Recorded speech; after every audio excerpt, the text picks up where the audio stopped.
en ce qui concerne le sujet de la sanctification. Alors, qui doit être sanctifié? Qu'est-ce qui peut être sanctifié?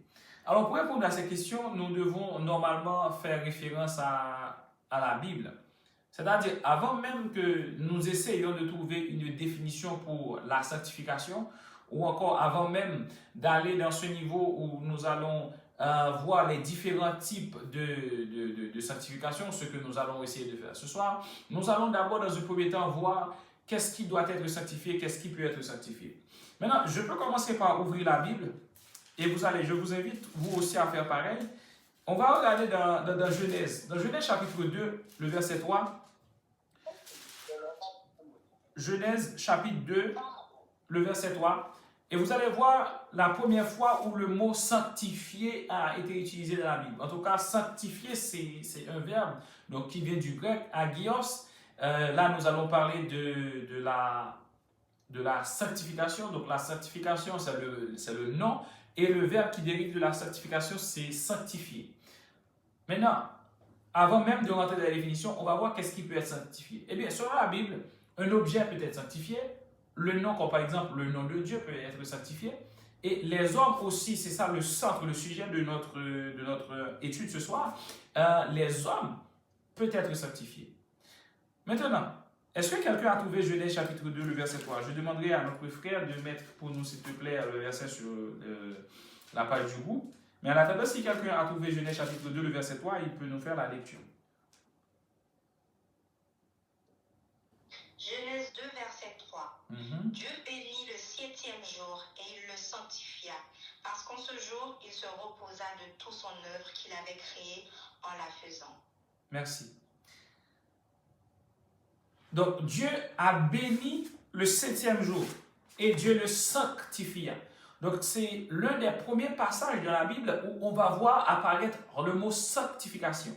C'est-à-dire, ce qui a été sanctifié aussi, avant tout, c'était un jour. Donc, parmi tous les jours qui étaient de la semaine, Dieu a choisi de distinguer un jour. Dieu a choisi de consacrer un jour. Dieu se reposa ce 7e jour de toute son œuvre qu'il avait créé et Dieu a béni ce jour où Dieu l'a sanctifié. Le mot sanctification, puisque nous voyons que ici dans la Bible, dans Genèse chapitre 2, le verset 3, il a été utilisé pour parler d'un jour, eh bien ça veut dire que Dieu a distingué ce jour des autres jours. Dieu a mis ce jour à part. Il y a plusieurs définitions que nous pouvons avoir pour sanctification, mais ça va dépendre du contexte dans lequel le mot a été utilisé. Maintenant, nous voyons en Genèse chapitre 2, le verset 3, eh bien Dieu a distingué un jour des autres jours. Il a dit ce jour, eh bien c'est un jour béni. Il le sanctifia. C'est-à-dire Dieu a consacré ce jour et Dieu a mis ce jour à part. Donc, on voit dans un premier temps, le jour peut être sanctifié. Maintenant, on peut avancer également dans d'autres passages. Par exemple, dans Exode chapitre 20, verset 8, eh bien, on va voir la Bible qui continue à parler de sanctification.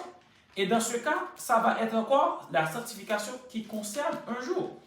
En Exode chapitre 20, l'Éternel va à nouveau mettre l'accent sur la sanctification de ce jour. Il a dit, en Exode 20, verset 8, « Souviens-toi du jour du repos pour le sanctifier. » Souviens-toi de ce jour. Il faut mettre ce jour à part. Il faut distinguer ce jour des autres jours. Maintenant, à travers l'Ancien Testament et à travers le Nouveau Testament, à de nombreuses reprises, le mot sanctification est apparu. Et vous avez vu, pour démarrer, eh bien, on a commencé par parler d'un jour. Dieu a demandé à ce qu'il y ait un jour, spécifiquement parmi tous les jours qui existent, il y a un jour qui soit sanctifié. Mais plus tard, on peut voir aussi que en Lévitique, Dieu va parler de la sanctification des objets. En Lévitique chapitre 8, le verset 11, avant même que nous rentrions ensemble dans la définition plus ou moins complète du mot sanctification, eh bien, on va voir que non seulement dans un premier temps, Dieu a parlé de la sanctification d'un jour, mais aussi en Lévitique chapitre 8, le verset 11, Dieu va parler de la sanctification d'objets. Regardez ce que dit la parole de Dieu. Ce il qui est mis ici, c'est pour Moïse. Il est écrit, il en fit 7 fois l'aspersion sur l'autel et éloignit l'autel et tous ses ustensiles et la cuve avec sa base afin de les sanctifier. C'est une action que Moïse était en train de poser par l'huile. C'est-à-dire, Moïse était en train d'asperger de l'huile sur l'ordre de l'Éternel. Eh bien, l'autel, donc on parlait d'un autel, c'était la consécration d'Aaron et de ses fils. Maintenant, et aussi dans cette consécration, il consacrait l'autel, c'est-à-dire l'autel était sanctifié. À la fois l'autel, les ustensiles qui étaient utilisés, la cuve et la base, Moïse a mis de l'huile afin de les sanctifier. C'est-à-dire, l'action que Moïse a posée ici, c'est afin de consacrer ces objets au service de Dieu. Maintenant, à partir de ces deux passages que nous venons de voir, ou plutôt ces trois passages en Genèse, en Exode et en Lévitique, eh bien, nous voyons déjà dans l'Ancien Testament le mot sanctifier, la sanctification avait une place. Et la place qu'occupait ce mot sanctification donnait cette possibilité ou créait plutôt cette atmosphère de consécration. Ces ustensiles étaient mis à part dans le temple. L'autel, la base de l'autel, la cuve était mise à part, était consacrée pour Dieu. De même que d'autre part, Dieu a distingué le jour, le 7e jour, des autres jours. Maintenant, on comprend que eh bien, les objets peuvent être sanctifiés. On comprend qu'un jour peut être sanctifié. Mais on peut aller plus loin à travers tout cela pour voir Dieu a demandé aussi à ce que son nom soit sanctifié. Vous allez lire ce passage peut-être en Matthieu chapitre 6, lorsque Jésus-Christ apprenait aux disciples à prier. En Matthieu chapitre 6, on trouve dans ce passage Jésus-Christ qui expliquait aux disciples comment prier. Et à un moment de la prière, en Matthieu chapitre 6, je lis pour vous Matthieu chapitre 6, le verset 9, il dit, vous devez dire, notre Père qui es aux cieux, que ton nom soit sanctifié. Le nom de Dieu doit être sanctifié. Est-ce que ça veut dire le nom de Dieu doit être pur, doit être déclaré pur, ou on doit purifier le nom de Dieu? Est-ce que ça veut dire que le nom de Dieu doit être consacré, ou le nom de Dieu doit être distingué des autres noms, eh bien, ou des autres dieux, des noms des autres dieux qui pourraient exister, ou les faux dieux qui pourraient exister? Maintenant, tout ça devient très important. Et ça va nous ramener à l'objectif que nous avons pour la leçon d'aujourd'hui, c'est de voir la notion de la sanctification aujourd'hui dans la vie du chrétien. Des nuées aussi, eh bien, certaines nœuds qui fait que parfois, à chaque fois que certaines églises ou certaines personnes parlent de sanctification, c'est parfois quelque chose qui fait mal. Alors qu'en réalité, lorsque nous devons parler de sanctification, ça devait faire du bien puisque le chrétien est appelé à la sanctification. On va voir ensemble d'autres passages dans lesquels vous allez voir que Dieu nous appelle à la sanctification. Je vous ai dit tout à l'heure, la sanctification pouvait avoir plusieurs définitions. Et parmi toutes les définitions qu'on peut retenir, parmi toutes les notions qui peuvent être attribuées à la sanctification, eh bien, la sanctification, c'est le mode de vie du chrétien. C'est-à-dire, toi, moi, toutes les personnes qui acceptent le Seigneur Jésus-Christ, qui veulent porter le témoignage de Jésus-Christ, ils doivent en continu mener cette vie de sanctification. La sanctification, c'est également un processus. C'est un processus qui va nous amener à un niveau plus élevé. C'est-à-dire, la sanctification va nous amener à la sainteté. Et vous allez voir tout ça. Mais il était important que d'abord nous essayions de voir, eh bien déjà dans l'Ancien Testament ou à travers d'autres passages, qu'est-ce qui a été sanctifié? On a vu que Dieu a sanctifié le 7e jour, en Genèse chapitre 2, le verset 3, en Exode chapitre 20, le verset 8.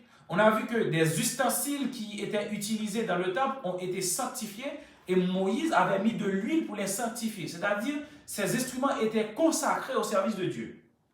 Et si vous lisez Lévitique chapitre 6, Lévitique chapitre 20, vous allez voir beaucoup de passages qui parlent de sanctification. Et bien souvent, le mot sanctification envoie également à la purification.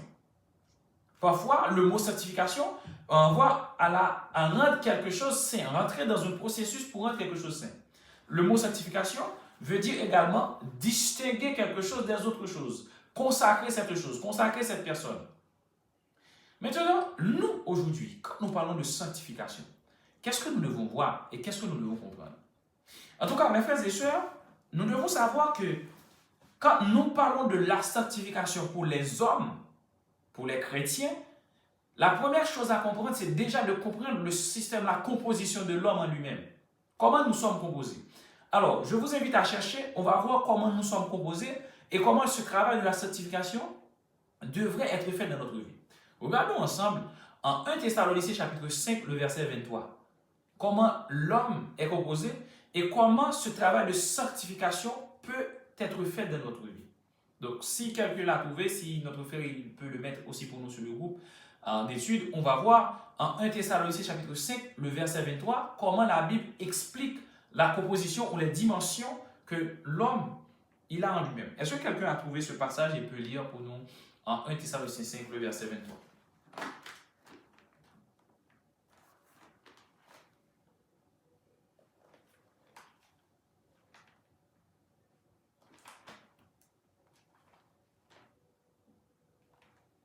Thessaloniciens, c'est dans le Nouveau Testament. Alors, je dis, Oui, vas-y. que le Dieu de paix vous sanctifie lui-même tout entier, et que tout votre être, l'esprit, l'âme et le corps soient conservés irrépréhensibles lors de l'avènement de notre Seigneur Jésus-Christ. Amen. Alors, merci. L'apôtre Paul a adressé cette lettre à l'église de Thessalonique. Et il dit que le Dieu de paix vous sanctifie. C'est-à-dire, l'apôtre Paul demande à ce que Dieu sanctifie. Mais maintenant, dans ce passage, nous n'allons pas encore mettre l'accent sur la sanctification qui a été demandée par l'apôtre Paul auprès de Dieu. Mais il leur a dit, et que tout votre être, l'esprit, l'âme et le corps. Ceux qui sont plus ou moins dans le cadre de cette étude depuis un moment, ils comprennent déjà cette notion. L'homme est tridimensionnel, c'est-à-dire l'homme a trois dimensions. Certains auteurs vont vous dire l'homme est tripartite.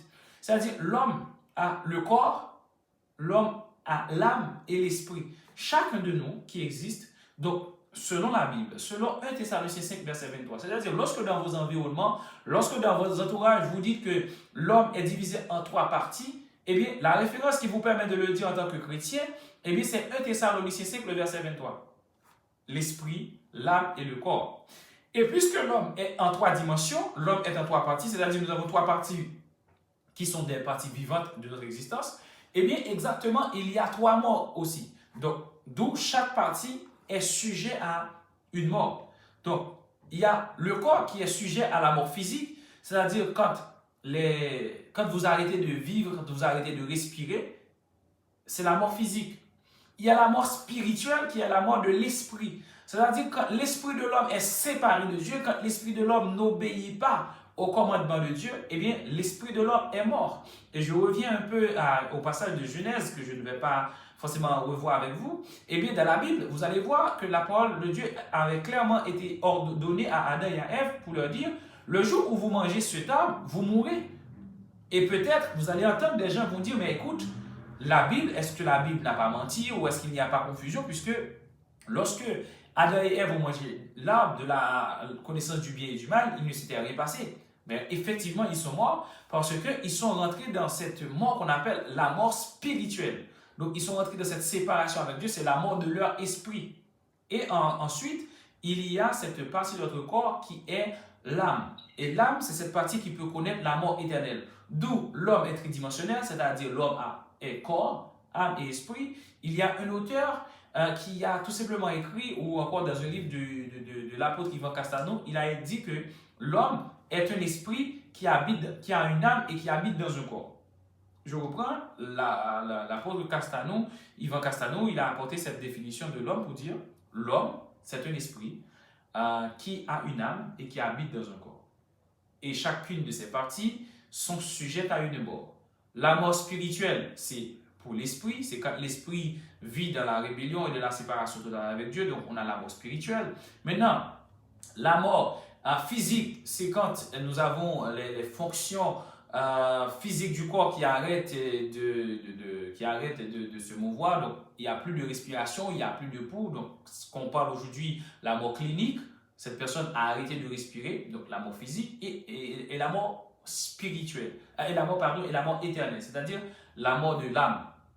Maintenant, aujourd'hui, nous sommes en train de parler de sanctification. Et vous voyez que dans ce texte, l'apôtre Paul demande à ce que Dieu sanctifie lui-même.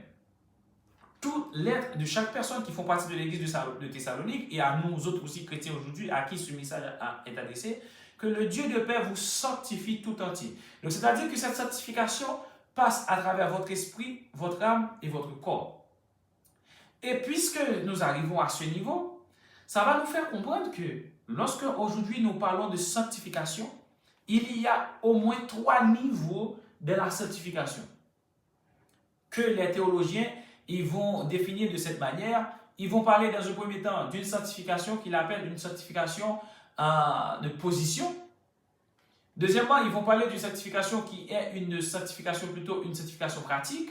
Et troisièmement, ils vont parler d'une sanctification qui est une sanctification absolue.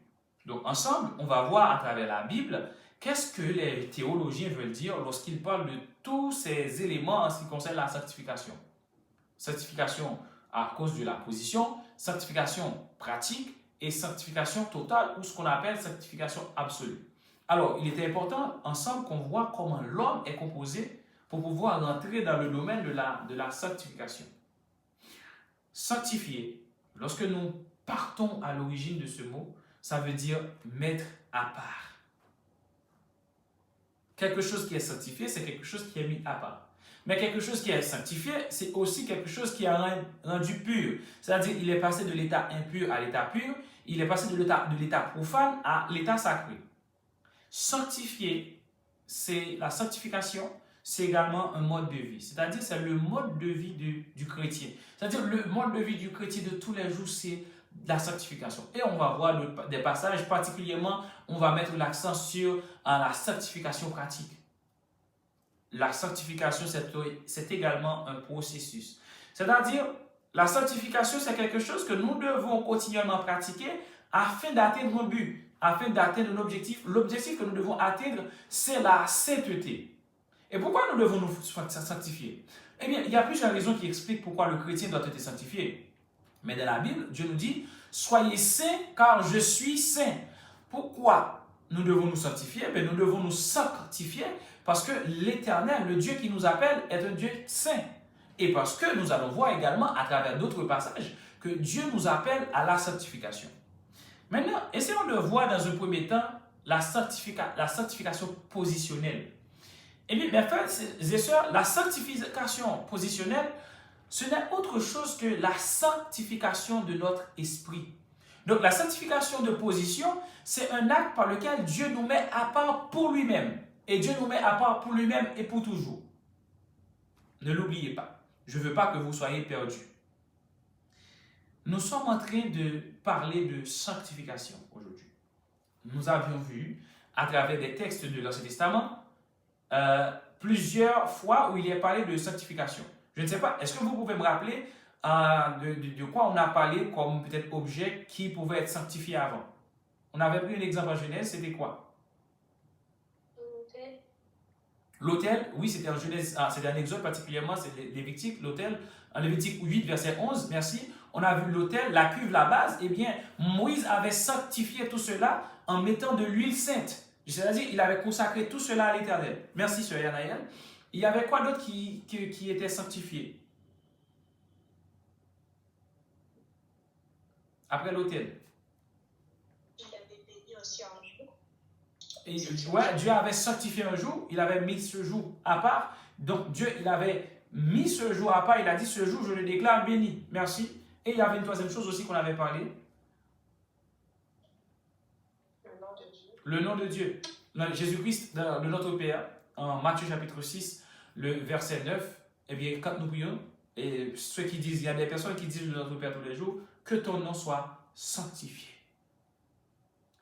Maintenant, nous comprenons à travers tous ces exemples que la sanctification peut vouloir dire consacrer, distinguer, que le nom de Dieu soit distingué de tous les autres noms.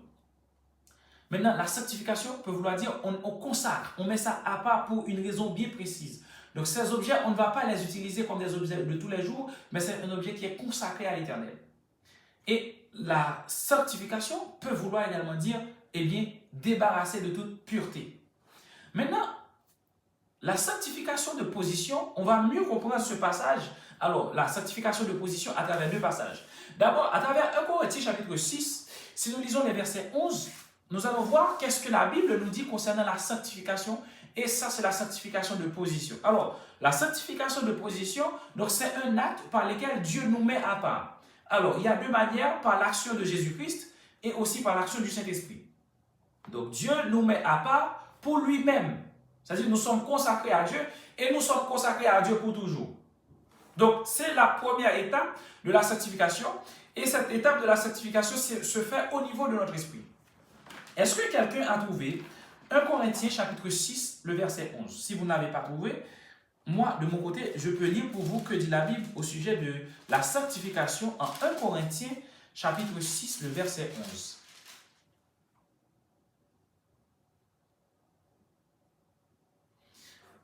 Alors, en attendant que vous cherchiez, dans ce passage, l'apôtre Paul était en train d'établir l'état moral de l'église de Corinthe. Il était en train de parler des désordres qui régnaient.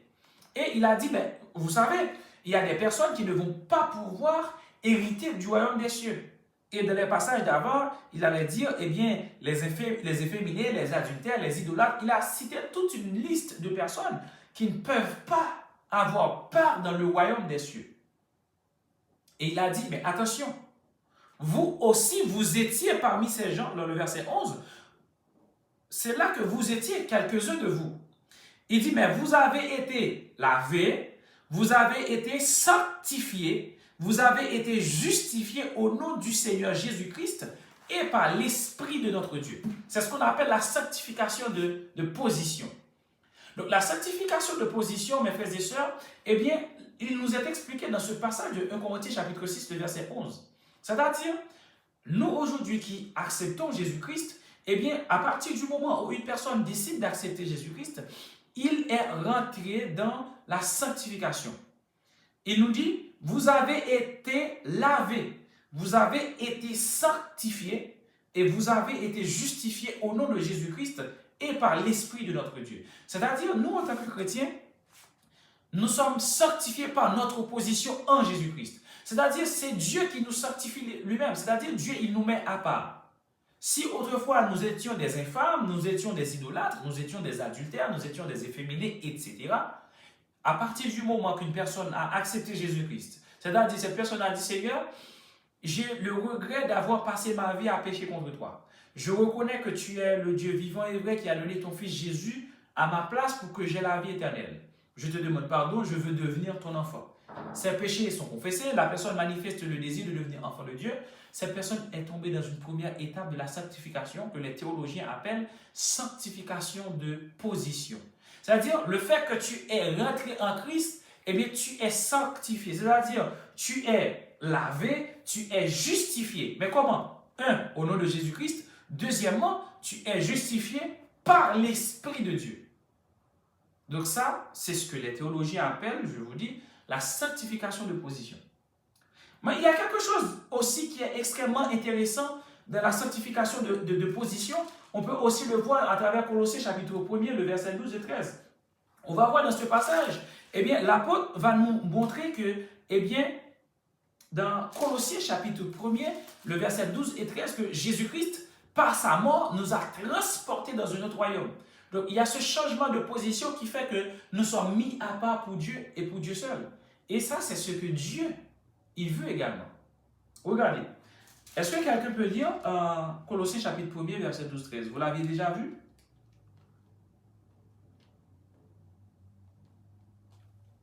Quelqu'un a ce passage? Colossiens 1er, verset 12-13?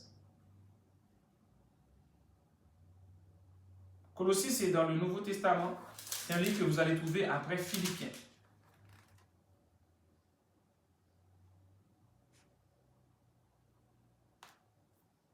Corinthiens, 1 Corinthiens, 2 Corinthiens, Galates, Éphésiens, Philippiens. J'aimerais que ce soit l'un de vous qui fasse cette lecture de Colossiens chapitre 1er, le verset 12 et 13.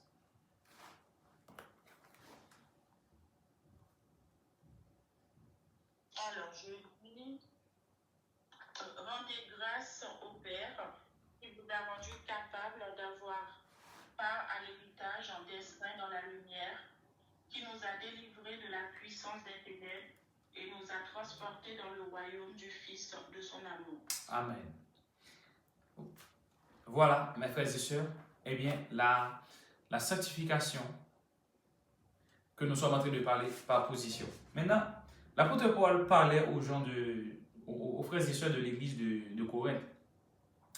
Et il leur dit, pardon, rendez grâce au Père qui vous a rendu capable d'avoir part à l'héritage des saints dans la lumière. C'est pour cette raison, mes frères et sœurs, que vous allez voir à travers beaucoup de passages dans la Bible, lorsque l'apôtre parle, il dit, ben, je salue tous les saints de l'Église. Ou encore, il dit parfois, mais tous les saints de l'Église te saluent. Alors, quelqu'un qui est sanctifié, quelqu'un qui a atteint un niveau de sanctification, le plus haut niveau de sanctification, c'est la sainteté.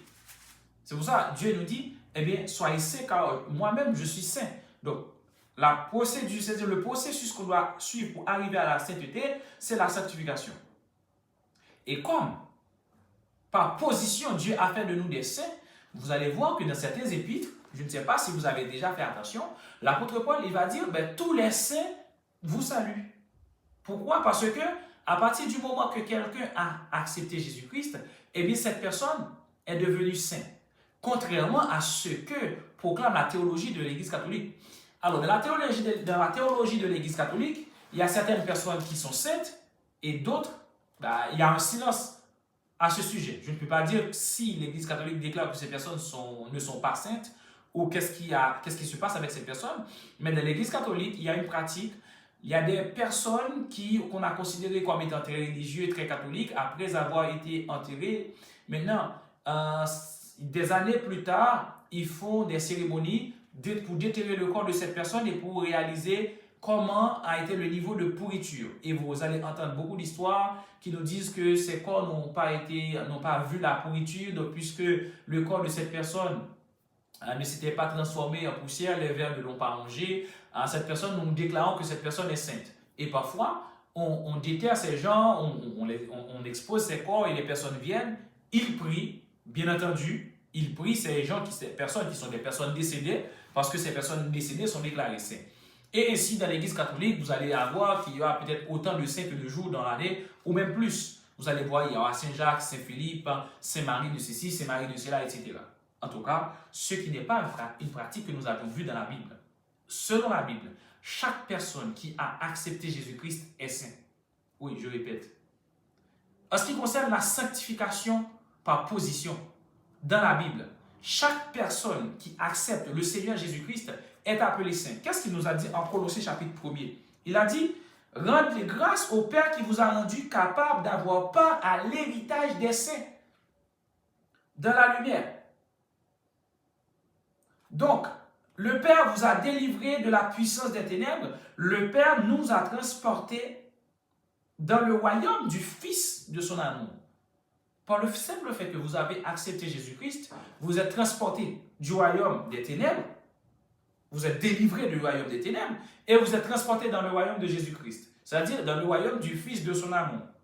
Et aussi, Dieu vous a rendu capable d'avoir part à l'héritage des saints. C'est-à-dire, à partir du moment que quelqu'un accepte le Seigneur Jésus-Christ, Dieu met la main sur toi par Jésus-Christ et par l'Esprit de Dieu et il te met à part pour lui pour toujours. On appelle cette certification une certification de position. Là, je ne vais pas m'attarder là-dessus parce que ce qu'on doit comprendre, donc dans ces deux passages, à la fois Colossiens chapitre 1er, le verset 13-12 ou encore 1 Corinthiens chapitre 6, verset 11, mais nous voyons que Dieu a posé cette action. Le seul fait que quelqu'un a accepté Jésus-Christ, c'est-à-dire que vous avez fait une vraie conversion, Dieu vous a mis à part. Vous êtes pour Dieu et pour toujours. Cependant, ça ne va pas s'arrêter là. Parce qu'aujourd'hui, souvent, quand nous parlons de la sanctification dans l'Église, eh bien, le sujet est... On part beaucoup plus loin dans le sujet. Il y a un deuxième type de sanctification que les théologiens y parlent, qu'on appelle une sanctification pratique.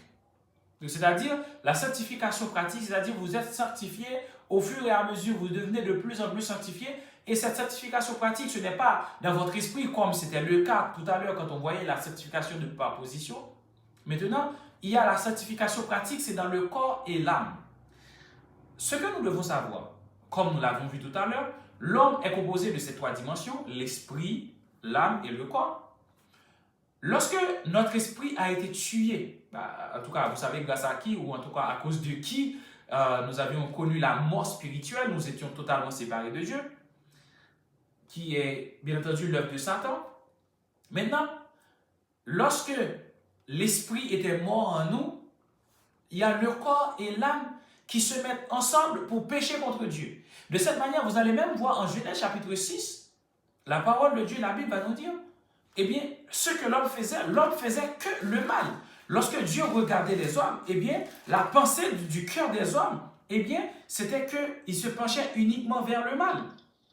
C'est ce que nous pouvons lire et avant qu'arrive à ce que nous appelons le déluge de Noé.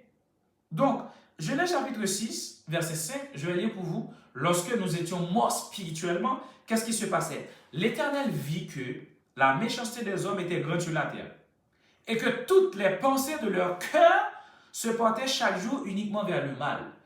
Nous devons savoir en tant que chrétiens, le cœur, c'est le siège des sentiments, des pensées et des émotions.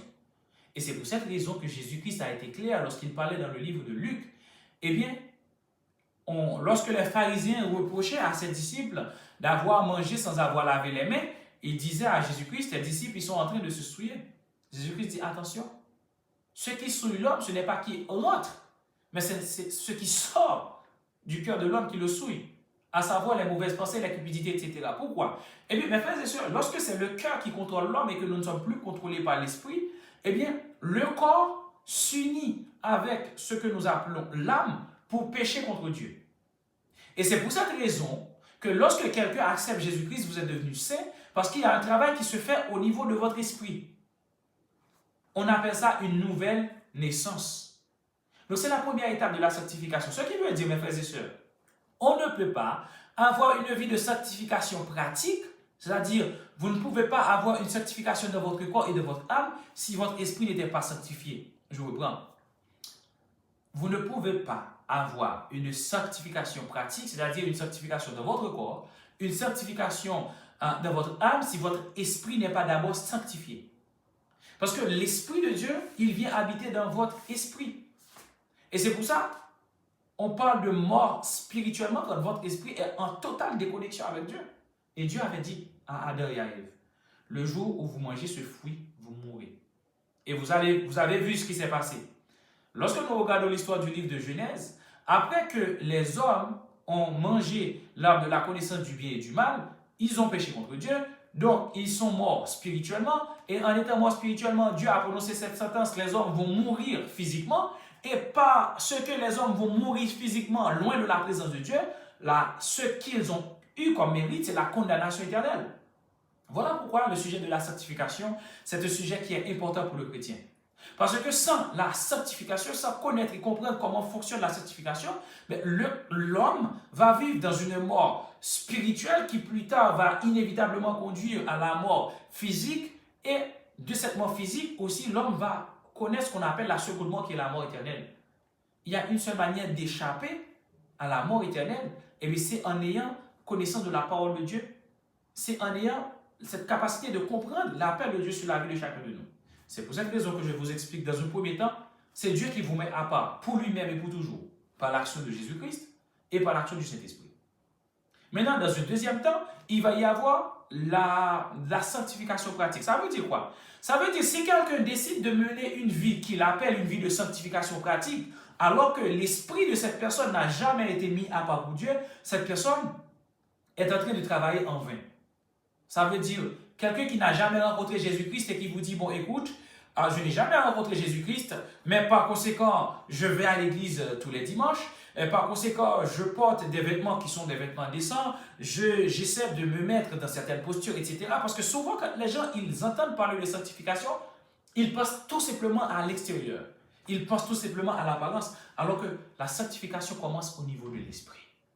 Si votre esprit n'est pas sanctifié, même si vous faites tout ce qui pouvait sembler moral, tant que l'esprit n'est pas renouvelé, vous n'êtes pas sanctifié pour Dieu, vous n'êtes pas mis à part pour Dieu.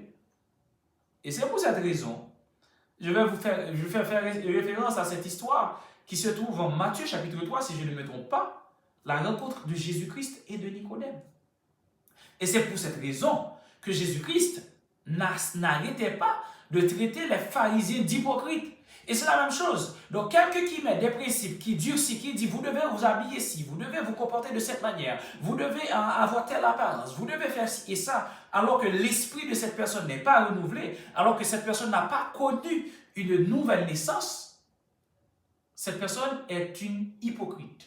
Et Jésus-Christ a clairement dit aux pharisiens, ce qui lui a valu la haine des pharisiens, vous êtes des hypocrites. Vous nettoyez l'intérieur, vous nettoyez l'extérieur de la coupe, mais l'intérieur de la coupe n'est pas nettoyé.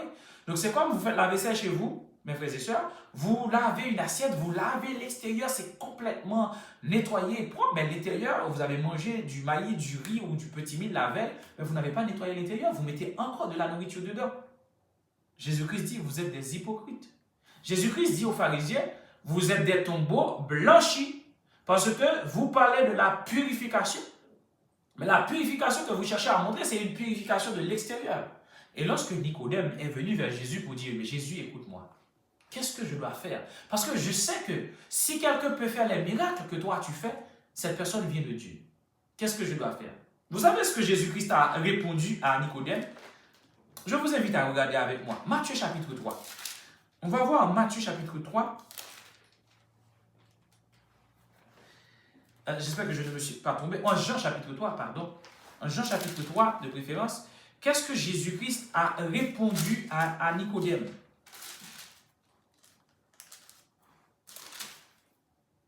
Entretien de Jésus-Christ avec, c'est l'entretien de Jésus-Christ avec Nicodème en Jean chapitre 3.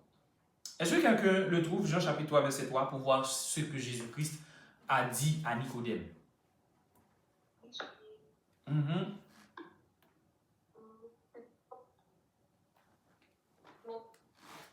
Entre les pharisiens, nommé Nicodème, un chef des Juifs, qui vint lui auprès de Jésus de nuit et lui dit, Rabbi, nous prions de toi, venu de Dieu, car personne ne peut faire ces miracles que tu as fait. Exact. Si Dieu n'est avec lui, Jésus lui répondit, en vérité, je te le dis, si un homme ne peut voir le royaume de Dieu. Ok, lis le verset 5 maintenant. Jésus répondit, en vérité, je te le dis, si un homme né d'eau et d'esprit, il ne peut entrer dans le royaume de Dieu. Merci, sœur Yanaël. Alors, mes frères et sœurs, voilà la réponse de Jésus-Christ à Nicodème. Lorsque la situation se présentait de cette manière et que Nicodème posait la question à Jésus-Christ, il disait à Jésus-Christ, je sais que tu viens de Dieu. Et Jésus-Christ va lui expliquer, eh bien, tout ce que vous avez à faire, eh bien, il faut naître de nouveau. C'est-à-dire, mes frères et sœurs, la sanctification de position, c'est lorsque nous naissons de nouveau. Et comment nous naissons de nouveau? Jésus-Christ a dit, si un homme ne naît d'eau et d'esprit, il ne peut entrer dans le royaume de Dieu. Ce que les pharisiens n'ont pas compris, ce que Nicodème, qui est docteur de la loi, n'a pas compris, parce qu'il a posé la question à Jésus-Christ pour lui dire, ben, écoute, ça veut dire que moi, Nicodème, vieux comme je suis, je dois rentrer dans le ventre de ma mère. Et ma mère, elle aussi, elle doit rentrer dans le ventre de sa mère, etc., etc. J'ai l'impression que Nicodème, dans son imagination des choses, il pensait à arriver jusqu'à Adam et Ève. Et Jésus-Christ va lui dire, ce qui est né d'eau, ce qui est né d'esprit, je préfère dire exactement ce qui est écrit dans le passage. Ce qui est né de chair est chair. Ce qui est né d'esprit est esprit, le Jean chapitre 3, le verset 6. Ce qui est né de la chair est chair. Et ce qui est né de l'esprit est esprit. C'est-à-dire, lorsque quelqu'un est né et que c'est une maman qui t'a donné naissance, tu es une chair. C'est ta chair. Mais la nouvelle naissance, c'est-à-dire la naissance de l'esprit, tu peux avoir cette naissance uniquement par l'esprit. Donc, c'est-à-dire, lorsque nous devons avoir une nouvelle naissance, ce n'est pas en revenant de là où nous venons physiquement que nous allons être une nouvelle créature. Mais nous sommes une nouvelle créature lorsque nous sommes nés de l'esprit. Et c'est pour ça que Jésus-Christ nous dit, si quelqu'un ne naît d'eau et d'esprit, il ne peut voir le royaume de Dieu. Alors, mes frères et sœurs, ce que nous devons comprendre, c'est que dans un premier temps, la sanctification, eh bien, c'est l'acte que Dieu a fait, a posé lui-même pour nous mettre à part. Et cet acte se produit seulement quand nous acceptons le Seigneur Jésus-Christ. Maintenant, ça ne sert à rien de nettoyer la coupe. Ça ne sert à rien d'avoir une pratique stricte comme le font certains sectes, par exemple. Aujourd'hui, vous allez voir peut-être certains sectes, ils ont des principes stricts concernant ce qu'il faut manger, ce qu'il ne faut pas manger, quelle date il faut respecter, quelle date il ne faut pas respecter, quels vêtements il faut porter, quels bijoux il ne faut pas avoir. Si on a toutes ces pratiques et que dans prime abord, en tout premier lieu, on n'est pas né d'eau et d'esprit, ces pratiques, ce sont des pratiques vaines. Ne l'oubliez pas, on a vu la sanctification, non seulement c'est une distinction, c'est une consécration, c'est une mise à part, mais c'est également un processus qui nous amène à la sainteté. Pourquoi? Parce que, eh bien, Dieu veut que nous soyons saints. Et nous allons voir ensemble un passage en 1 Thessaloniciens 4, à partir du verset 2. Donc, je vous demande de bien vouloir préparer ce passage pour que nous puissions approfondir ou encore mieux approfondir dans la sanctification pratique. Et bien, dans la sanctification pratique, mes frères et sœurs, c'est-à-dire, après avoir été sanctifié par Dieu, après avoir été sauvé par Dieu et mis à part pour Dieu, le chrétien a un mode de vie quotidien. C'est-à-dire, tous les jours, vous devez vivre de cette manière. Et la vie de cette manière, c'est une vie qui a du sens quand vous êtes né d'eau et d'esprit. Et c'est pour cette raison que le chrétien doit aimer parler de la sanctification. Parce que la sanctification, quand on parle de la sanctification, ça parle de la volonté de Dieu dans notre vie. Vous allez voir l'apôtre qui va dire, par exemple en Hébreux chapitre 12, verset 14, « Recherchez la paix et la sanctification avec tous, sans laquelle nul ne verra Dieu. » C'est la sanctification pratique. Donc ce n'est pas cette sanctification où Dieu t'a mis à part, mais c'est la sanctification de la vie que tu mènes. Maintenant, je ne sais pas si quelqu'un avait déjà trouvé pour moi ce passage dans 1 Thessaloniciens chapitre 4, le verset 2. Vous allez voir que Dieu vous appelle à la sanctification. C'est cette sanctification pratique qu'il faut distinguer de la sanctification par position. Quand tu acceptes Jésus-Christ, tu es sanctifié, tu es mis à part pour Dieu. Après avoir été mis à part pour Dieu, tu dois rester dans le processus de sanctification. 1 Thessaloniciens, on va voir avec une plus grande largesse, on va zoomer un peu plus sur la sanctification. En 1 Thessaloniciens, chapitre 4, à partir du verset 2, peut-être qu'on s'arrêtera au verset 7, mais on va voir ça peu après. 1 Thessaloniciens, chapitre 4. Je lis le verset 3. Oui, vas-y. Quel précepte nous vous avons donné de la part du Seigneur Jésus? Ce que Dieu veut, c'est votre sanctification et que vous teniez de l'impudicité. Très bien. On va arrêter d'abord sur ce premier verset. Merci, frère Aaron. L'apôtre Paul était en train d'exhorter l'Église à la sainteté. Ne l'oubliez pas. Je vous ai dit, la sainteté, c'est le plus haut niveau qu'on peut atteindre en termes de sanctification. Et on va parler de la sainteté lorsque nous parlons de cette sanctification que nous appelons de la sanctification complète. Alors, tant que nous sommes dans ce corps de péché, nous ne pouvons pas atteindre la sainteté. L'apôtre Jean va le dire bien en 1 Jean chapitre 1, le verset 8. Si nous disons que nous n'avons pas de péché en nous, c'est que nous sommes des menteurs. C'est-à-dire, mes frères et sœurs, tant que vous vivez dans la vie chrétienne d'aujourd'hui, sachez-le bien, il y aura toujours du péché en nous. Donc, peu importe le niveau qu'une personne, un homme, une femme, un serviteur de Dieu peut atteindre, la Bible dit il n'y a pas un niveau qu'une personne peut atteindre pour dire à ce niveau, moi je ne pêche plus. À ce niveau, je peux commencer par juger. C'est ce que la parole de Dieu nous dit. 1 Jean chapitre 1, le verset 8. Si nous disons que nous n'avons pas de péché, nous nous séduisons nous-mêmes et la vérité n'est point en nous. Donc, c'est-à-dire, c'est l'apôtre Jean, l'apôtre qui a reçu la révélation de l'Apocalypse, qui est en train de parler et de dire, écoutez, attention, nous ne pouvons pas dire ça. Parce que ce que nous devons être effectivement en tant que fils de Dieu n'est pas encore manifesté.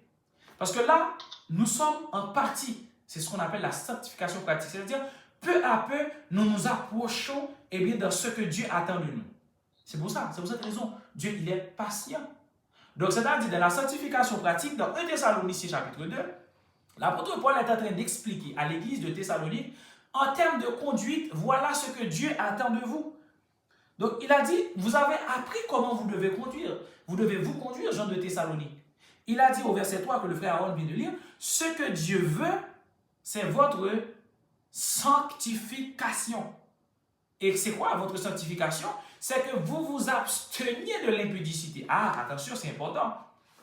La sanctification, dans un premier temps, nous avons vu, c'est cette consécration à Dieu. La sanctification, nous avons vu, c'est mettre mis à part pour Dieu. La sanctification, c'est le processus de sainteté. Mais l'apôtre Paul est venu avec un nouveau terme. Il dit, c'est que vous vous absteniez de l'impudicité. Mes frères et sœurs, quand vous êtes chrétien, vous êtes obligés de vivre une vie d'abstinence. Oh, je le répète. Dieu nous appelle de la sanctification. La sanctification, c'est un processus. La sanctification, c'est également une vie d'abstinence. Une vie d'abstinence qui va nous permettre de nous rapprocher le plus proche de Dieu. Parce que Dieu nous dit, je suis saint. Vous devez être comme moi, vous devez être saint. Et en Pierre, il va dire, vous êtes un peuple élu, une nation sainte, un sacerdoce royal. Aujourd'hui, je peux dire saint Aaron. Aujourd'hui, je peux dire saint Suse. Je peux dire saint Maëva, etc. Pourquoi je peux dire vous êtes saint? Vous êtes saint pas parce que vous étiez mort et qu'on a vu que votre corps n'était pas rentré dans la putréfaction, en pourriture. Vous êtes saint parce que vous avez accepté Jésus-Christ. Et Dieu vous a mis à part, Dieu vous a justifié. Vous êtes des justes, vous êtes des saints, vous êtes sanctifiés par Dieu. Maintenant, après avoir été sanctifiés par Dieu, vous devez mener un style de vie. Et le style de vie que vous devez mener, eh bien, il est dit, vous devez être dans l'abstinence. Je vais prendre un exemple très simple avec vous. Il y a cette histoire dans l'Ancien Testament où Daniel était jeune. Daniel a été emmené de force avec d'autres jeunes en Babylone. Babylone, c'est un endroit où le peuple Israël a été déporté parce qu'ils étaient en train de pratiquer le péché, ils étaient en train de désobéir aux commandements et aux ordonnances de Dieu. Et Dieu leur avait dit, si vous désobéissez, voilà ce qui va se passer.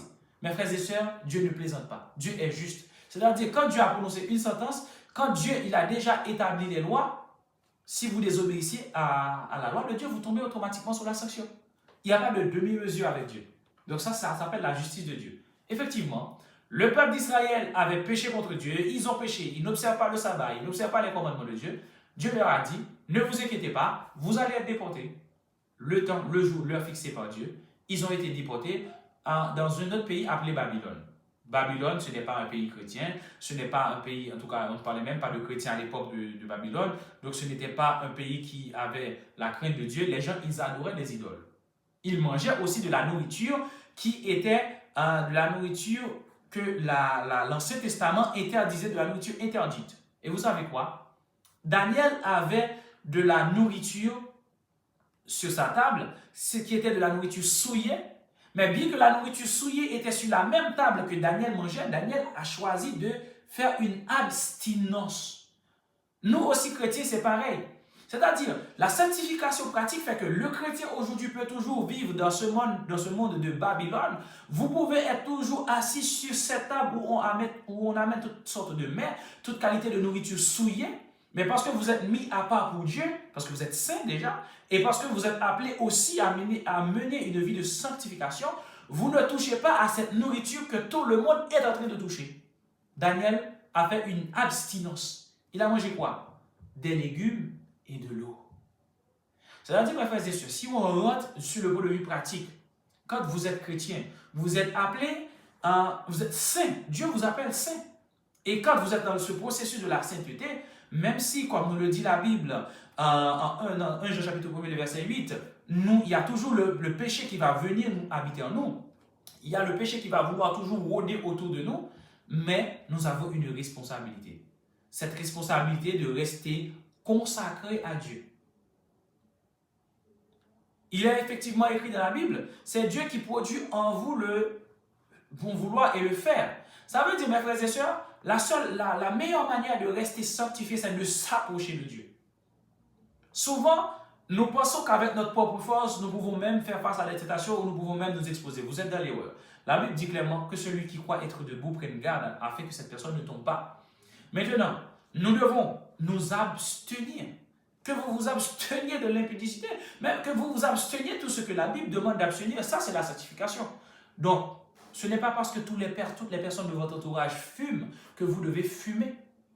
Ce n'est pas parce que toutes les personnes de votre entourage se livrent à l'impureté sexuelle que vous aussi vous devez vous livrer à l'impureté sexuelle. Vous pouvez être assis dans ce même monde avec les gens qui sont dans ce monde, mais vous n'êtes pas du monde. C'est-à-dire, tout comme Daniel et ses 3 amis, ils ont fait l'expérience de l'abstinence, vous êtes appelés à l'abstinence. À certains moments, vous serez appelés à une abstinence en ce qui concerne certains aliments. Vous serez à un moment appelés à l'abstinence en ce qui concerne certaines activités du monde.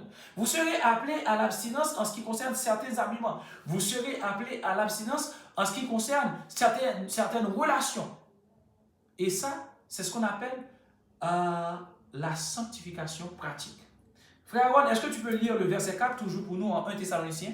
On va détailler un peu plus la sanctification pratique. Qu'est-ce qu'il y a à l'intérieur de la sanctification pratique? Le verset 4.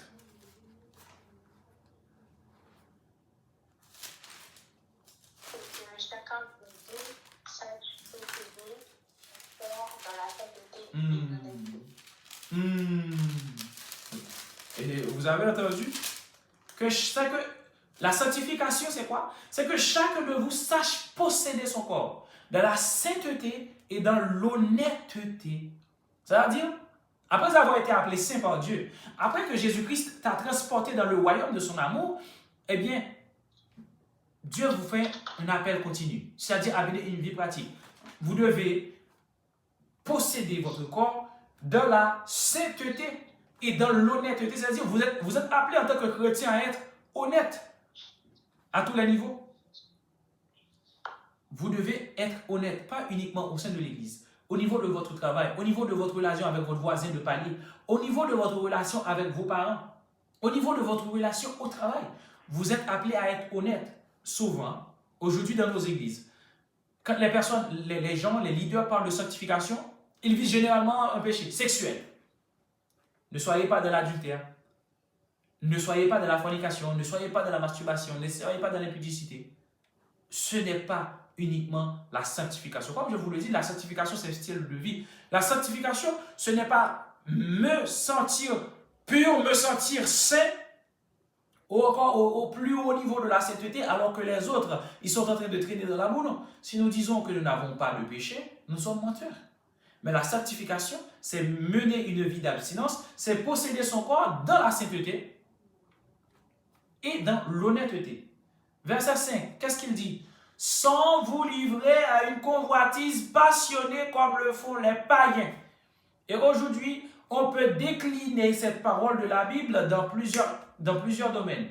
Comme le font les païens qui ne connaissent pas Dieu. Les païens qui ne connaissent pas Dieu, ce qu'ils postent sur les réseaux sociaux ne peuvent pas être les mêmes choses que vous postez. Parce que la Bible dit que vous devez posséder votre corps dans la sainteté et dans l'honnêteté. Moi, je vais vous dire une chose. Quand vous êtes chrétien, même les personnes que vous suivez sur les réseaux sociaux doivent être des exemples et des modèles de sainteté. Particulièrement pour nous les jeunes. Parfois, moi, quand j'étais jeune, j'avais aussi cette opinion. Je pouvais être chrétien et écouter beaucoup de musique païenne. Laissez-moi vous dire, lorsque vous écoutez de la musique, peu importe la musique, ça entre dans votre esprit. Donc, dites-vous, il y a toujours une bataille entre votre esprit, l'esprit de Dieu qui est en vous, et la chair.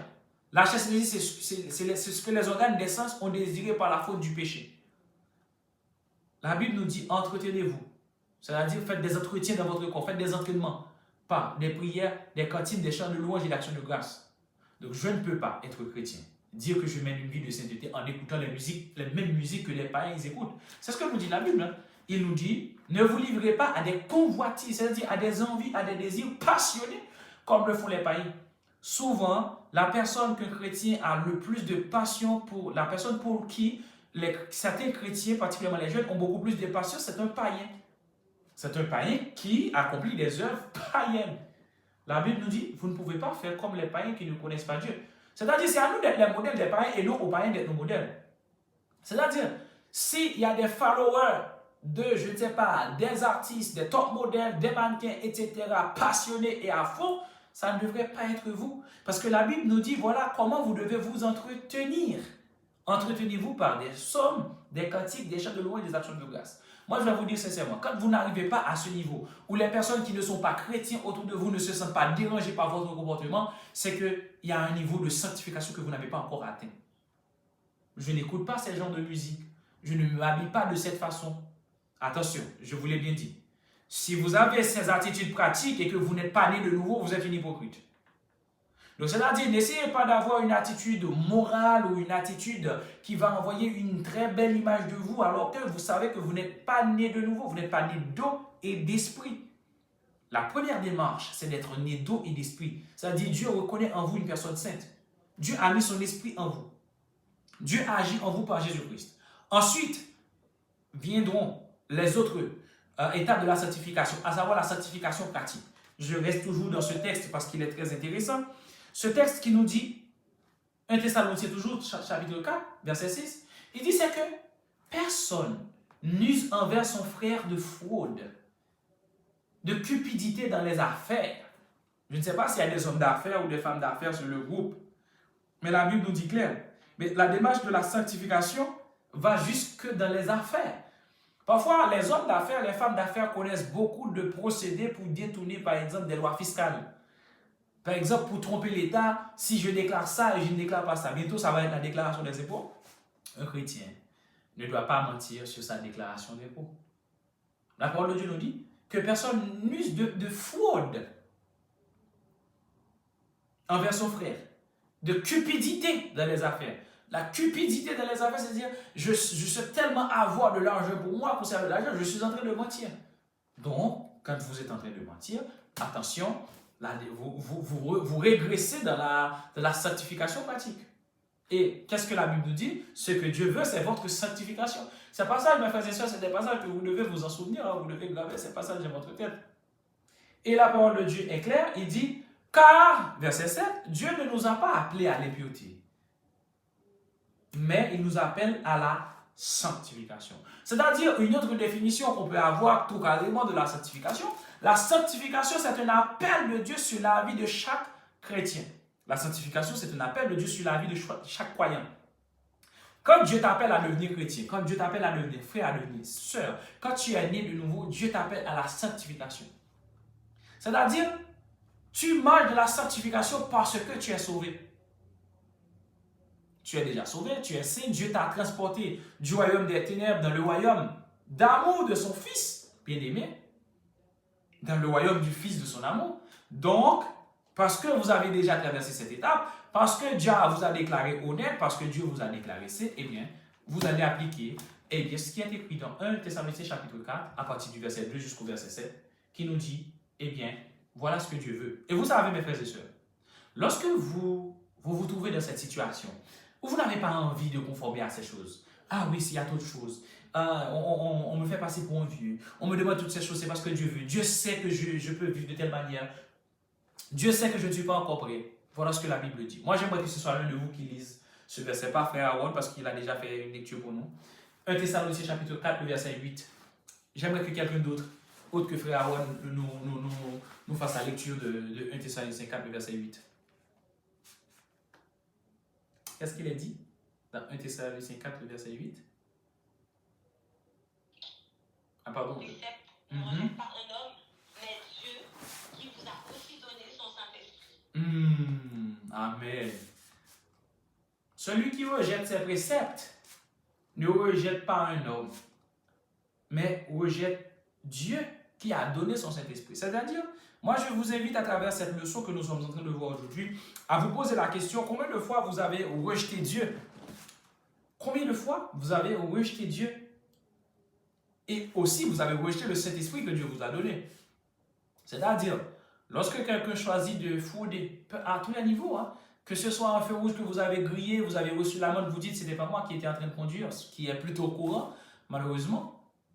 Eh bien, quand vous faites ce genre de choses, vous avez péché. Donc, la solution à tout cela, c'est d'aller devant Dieu et de confesser vos péchés. Mais maintenant, si vous gardez ça comme une pratique, si vous gardez ça comme un acquis, vous ne confessez pas ce péché à Dieu et vous prenez cette mauvaise habitude de frauder dans les bus, de frauder dans les transports en commun, de frauder dans vos déclarations d'impôts, etc., etc., qu'est-ce qui va se passer? Eh bien, vous êtes en train au jour le jour de rejeter, pas un homme, de rejeter Dieu. C'est pour ça, mes frères et sœurs, je vous dis, c'est un sujet que le chrétien doit vraiment aimer. Parce que lorsque nous sommes en train de parler de la sanctification, il ne faut pas seulement voir une question de corps, une question de principe uniquement. il y a malheureusement des personnes, quand on parle de sanctification, ils disent, ok, toi tu vis dans le péché, moi je ne vis pas dans le péché. Non. Tous, nous sommes sujets à pécher, parce que c'est ce que nous dit la Bible. Donc, et c'est pour cette raison que l'apôtre Paul va nous expliquer en 1 Corinthiens chapitre 13, qu'il y a quelque chose qui doit être manifesté. Et c'est ce qu'on appelle la sanctification totale ou la sanctification absolue. En tout cas, nous devons savoir que tant que nous sommes dans ce corps de péché qui a été corrompu par le péché, nous ne pouvons pas atteindre la sanctification absolue. Parce qu'il y aura quand même une situation X ou Y qui va se pointer sur notre chemin et qui malheureusement va nous pousser à pécher contre Dieu. Et le péché dans la vie du chrétien doit être un accident. Oh, je le répète. Le péché dans la vie du chrétien doit être un accident. Cependant, nous devons savoir que, eh bien, la parole de Dieu nous dit, en 1 Corinthiens chapitre 13, le verset 10, il dit, mais quand ce qui est parfait sera venu, ce qui est partiel disparaîtra. L'apôtre Paul, on avait vu un passage tout à l'heure, en 1 Thessaloniciens chapitre 5, le verset 23, où il a dit que le Dieu de paix vous sanctifie tout entier, afin que votre être, l'esprit, l'âme et le corps soient irrépréhensibles lors de l'avènement de notre Seigneur Jésus-Christ. Pourquoi vous avez besoin d'être irrépréhensible lors de l'avènement de Jésus-Christ? Parce que vous êtes dans une étape, vous êtes dans un processus qui va vous amener à une sanctification totale. Et c'est pour ça, il est écrit en 1 Corinthiens chapitre 13, le verset que je viens de lire tout à l'heure. Il est écrit, eh bien, quand ce qui est total va venir, eh bien, ce qui est partiel va disparaître. C'est pour ça, l'apôtre Paul aussi va parler de corps corruptible et de corps incorruptible. Aujourd'hui, mes frères et sœurs, nous sommes dans un corps que nous appelons un corps corruptible.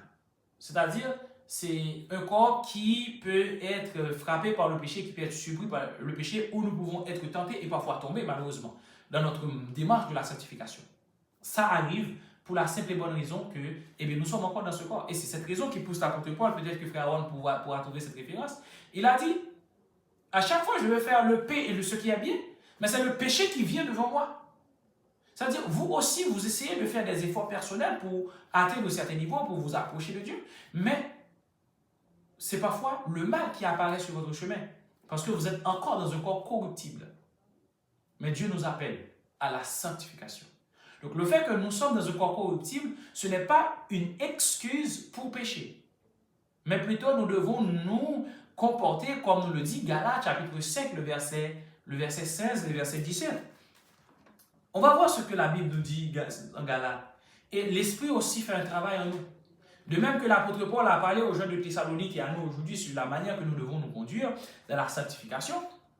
Mais nous devons aussi marcher selon l'Esprit. C'est ce que nous dit l'apôtre en Galates chapitre 5, le verset 16. C'est des versets que nous autres, en tant que chrétiens, nous devons connaître et que nous devons appliquer dans nos vies. Ouais.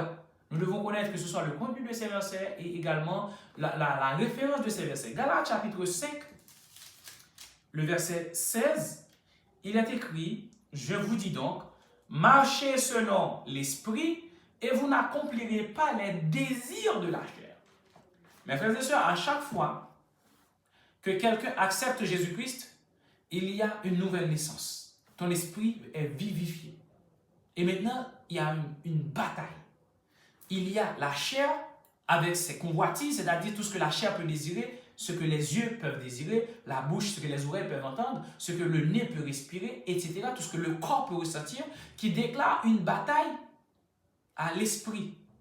Comme je vous l'avais dit tout à l'heure, l'âme, c'est le ciel de penser des sentiments et des émotions. Et c'est pour ça que Jésus-Christ dit, c'est que ce qui sort de nous, qui nous souille, mais ce n'est pas ce qui rentre. Donc c'est cela que sont les mauvaises pensées. Quand je vois une femme, je dis, waouh, cette femme-là, alors je prends cet exemple, je lui dis, j'aurais aimé avoir des relations sexuelles avec cette femme, sachant que je suis marié, etc. Cette pensée sort de mon cœur. Et si je nourris cette pensée, je continue à nourrir, je passe à l'action. Et le péché est consommé. C'est pour cette raison, Jésus-Christ a dit, écoutez, chers pharisiens, quelque chose que vous ne connaissez pas. Quelqu'un qui voit la femme de son cœur et la femme de son frère, et qui a déjà pour cette femme des désirs dans son cœur, a déjà commis le péché. Ah oui, ce n'est pas lorsque vous êtes passé à l'action que vous avez péché, mais vous avez déjà commis le péché dans votre cœur, parce que votre cœur est le siège des pensées, des sentiments et des émotions. C'est pour ça que vous allez voir aujourd'hui, à travers la justice, que dans la justice française, haïtienne, ou de notre système judiciaire assez avancé, on essaie toujours de voir est-ce qu'il y a eu la préméditation dans les actes posés par les gens, surtout au niveau des crimes. Quand quelqu'un a tué une personne, on essaie de voir est-ce que c'était par accident ou est-ce que c'était avec de la préméditation. C'est-à-dire, la personne avait déjà cette pensée qui travaillait son cœur. Il a acheté son arme. Il a attendu dans un endroit, ce qu'on appelle le guet-apens, etc. Donc, c'est-à-dire, les humains, ils mettent aussi l'accent sur ce qui se passait dans votre cœur. C'est pour cette raison que Jésus-Christ dit, attention, pharisiens. Vous pensez que c'est quand vous couchez avec la femme que vous commettez l'adultère? Non. Combien de fois vous commettez l'adultère dans votre cœur? Et mes frères et sœurs, quand nous commettons, peu importe le péché dans notre cœur, nous sommes en train de régresser dans notre sanctification pratique. Et c'est pour cette raison, il existe cette porte qu'on appelle la repentance. Donc, à chaque fois que vous avez commis une entorse à votre sanctification pratique, eh bien, vous avez cette possibilité de revenir vers Dieu, de confesser votre péché et de vous engager à ne plus recommencer. On appelle ça la repentance. La repentance, c'est ce qu'on fait tous les jours. On doit le faire à chaque fois qu'on a péché. Et Dieu, il est fidèle et juste pour nous les pardonner, c'est-à-dire pour nous pardonner ses péchés, et pour nous purifier de toute iniquité. Maintenant, sachez-le bien, le péché, ce n'est pas ce que uniquement l'action, ça ne commence pas quand vous avez posé l'action, mais ça commence dans votre cœur. Et c'est pour ça que je vous dis, il y a toujours une bataille en vous. Parfois, vous avez envie de frauder. Je prends l'exemple sur ça, par exemple. Il y a un esprit qui vous dit, ah, ne fais pas ça, paie juste le ticket. Il y a quelque chose qui vous dit, ah ben non, juste une fois, on ne va pas vous prendre. De toute façon, ces gens, ils sont riches. Donc, c'est-à-dire, dans la vie du chrétien, dans le corps du chrétien, il y a cette bataille. L'âme pourri par le péché ne veut pas voir commander. Et d'autre part, l'esprit qui a renouvelé en Jésus-Christ te dit, mais non, c'est pas beau si tu fais ça. Ce n'est pas bien si tu prends telle ou telle position. C'est-à-dire, le chrétien doit être commandé par l'esprit. C'est pour ça qu'on vous dit, vous êtes des êtres spirituels. Et quand on dit que quelqu'un est charnel, ce n'est pas quelqu'un qui aime les femmes, ou ce n'est pas une femme qui aime beaucoup les hommes pour question de relations sexuelles, c'est quelqu'un qui se laisse diriger par les désirs de son âme. Et quand l'esprit s'est totalement tué, c'est-à-dire l'esprit ne parle plus du tout, le corps et l'âme se mettent ensemble. Donc, ce n'est pas le corps qui commande, c'est l'âme. C'est-à-dire, lorsque c'est l'âme qui commande, qui passe à l'action, qui commet le péché, et en passant à l'action pour commettre le péché, l'âme a souillé le corps. Alors, attention, il faut vraiment être très prudent à ce niveau.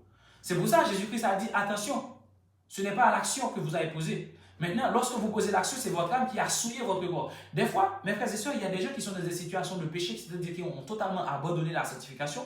Par exemple, il y a des gens qui boivent beaucoup. La personne boit et ne peut pas s'arrêter. La personne sait qu'elle est en train de faire mal à son corps. La personne sait, à chaque fois que je bois, je vomis, je ne me sens pas bien, je suis dans une situation déplorable. Mais quand la personne boit l'alcool, la personne ne peut pas dire non. Pourquoi? C'est parce qu'il y a une autre partie de cette personne qui est son âme. Tant que ce que vous faites est bon pour votre âme, il se désintéresse de la souffrance de votre corps. Oh, je répète. Tant que ce que vous faites fait plaisir à votre âme, puisque l'âme peut être éduquée, c'est-à-dire si votre âme a été mal éduquée, a été éduquée dans le péché, que ce soit par exemple des relations sexuelles, une femme qui couche avec 15-20 jeunes hommes, un jeune homme qui couche avec 15-20 jeunes femmes, un homme qui passe son temps à boire de l'alcool, quelqu'un qui passe du temps à voler, à consommer de l'alcool, etc., pour ne prendre que ces exemples-là, à un moment, parfois, cette personne se sent découragée. Cette personne se dit, j'en peux plus en fait, je ne peux plus voler en fait. Ah, je n'en peux plus. Je me sens mal à l'aise d'avoir cette attitude. Mais à chaque fois que cette personne se retrouve devant cette situation, cette personne dit toujours oui. Alors que cette personne sait que son corps n'en peut plus. Pourquoi? C'est parce que votre âme est tombée dans cette situation d'iniquité. C'est parce que votre esprit s'est totalement tué. Vous êtes mort spirituellement et votre âme ne peut produire que la méchanceté, même si votre corps ne peut plus suivre. Des fois, vous voyez des gens, ils dépensent beaucoup d'argent pour aller, par exemple, en centre de désintoxication. Pourquoi ils y vont?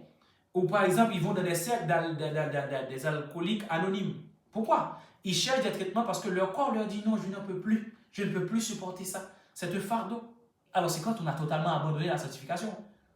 Mais même lorsque la personne est arrivée au centre de désintoxication, pardon, le mot il me fait la guerre, même quand la personne arrive au centre de désintoxication, même lorsque cette personne va dans un centre où elle est prise en soin, il essaie de respecter les 12 étapes pour pouvoir faire une remise à niveau dans sa vie, ça arrive parfois qu'au beau milieu de la route, cette personne décroche. Pourquoi? Cette personne recommence de cette mauvaise habitude parce que son âme était corrompue. Et la seule façon pour notre âme d'être purifiée, c'est en acceptant le Seigneur Jésus-Christ et d'être né de nouveau. Et maintenant, lorsque nous sommes nés de nouveau, la parole de Dieu nous dit, c'est l'Esprit qui produit en vous le bon vouloir, le bon vouloir, le faire. C'est-à-dire, il y a des choses que c'est l'Esprit qui va éduquer votre âme. Tant que c'est votre âme qui commande votre corps, qui prend l'autorité sur votre esprit, mais vous serez quelqu'un qui aura du mal avec la sanctification. Vous allez dire, mais Seigneur, à chaque fois j'abandonne ce péché, je reviens, je le refais. Mais pourquoi? C'est parce que votre âme a eu une éducation qui le plonge, c'est votre âme qui plonge votre corps dans la souillure et qui ferme la bouche de l'esprit. Et c'est pour ça, Galates 5 nous dit, marchez selon l'esprit et vous n'allez pas accomplir les désirs de la chair. Parce que, retenez, l'homme est corps, âme et esprit. Et finalement, je vous l'ai bien dit, l'apôtre Paul nous l'a dit en 1 Corinthiens chapitre 13, il y a un dernier niveau que nous devrions atteindre. Ce niveau n'est pas encore manifesté. Donc, nous sommes partiellement dans ce niveau. Mais quand ce qui est parfait sera manifesté, eh bien, il y aura un changement total. Je vais lire ce passage pour finir et laisser la place. Si vous avez des questions, vous pourriez me les poser. Pour tout vous dire, ce n'est pas fini. On ne pourra pas épuiser le sujet de la sanctification vraiment en 1 heure ou 1h30. Mais voilà, on a essayé de voir ce qui pourrait nous aider déjà dans notre vie à avancer. 1 Corinthiens chapitre 13, le verset 10 nous dit, « Mais quand ce qui est parfait sera venu, ce qui est partiel disparaîtra. » Quand ce qui est parfait sera venu, le corps incorruptible, c'est-à-dire la sainteté, eh bien, cette sanctification qui est partielle, cet abaissement, ce courant sinusoïdal de la sanctification qui circule de nos corps, eh bien, ça va disparaître et nous allons atteindre ce niveau que nous appelons le niveau de la sanctification totale ou le niveau de la sanctification parfaite. Alors, rappelez-vous bien, quand on parle de sanctification, on peut distinguer 3 types. Est-ce que vous pouvez me rappeler ces 3 types? Premièrement, quand nous acceptons Christ, c'est la sanctification qui est comment?